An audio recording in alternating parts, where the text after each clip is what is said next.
Here are 5 guys who are guaranteed to break out in fantasy football this year, starting out with Chase Brown, who's currently being drafted as the RB11. Last year, he was the overall RB10, and he came into the season as the RB2 behind Zach Moss. This year, he's the clear-cut RB1, and Taj Brooks is not going to take many touches away from him. The clear-cut RB1 in an offense that's very high-powered is exactly what I want in fantasy football. The next guy I guarantee will be outperforming his ADP this year is Calvin Ridley, currently going as the wide receiver 30. Last season, he had a literal meme playing quarterback for him in Will Levis. Now he brings in the number 1 overall pick in Cam Ward. I like to think that they're going to have great chemistry, seeing what they did in the preseason game.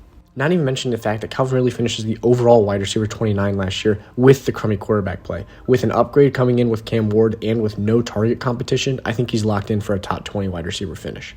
The next guy's got a little bit of an expensive price tag on him here, but it's Nico Collins, currently going as the wide receiver 7, and if you're drafting at the end of the first round or early second round, I absolutely love taking him. Through 5 weeks last year before his injury, Nico Collins was on pace to break 2,000 yards and was the overall wide receiver 2. I think this year, when he's got a team with less target competition because there's no Tank Dell, no Stephon Diggs, he's going to be set up for a top 5 finish. The next guy here has got to be Rashee Rice. He's currently going as the wide receiver 23 just because people are a little bit scared of the suspension, but he's going to play the first 4 games and then he's going to get suspended for a maximum of 8 to 10. He's going to be back for the fantasy playoffs, and when he's back, he's going to be a wide receiver 1. He's an absolute animal and a top 10 wide receiver every single week he plays. This is a situation similar to Alvin Kamara a couple years ago where you buy low because of the suspension scare, and then it could be a league-winning decision that you make later on in the season.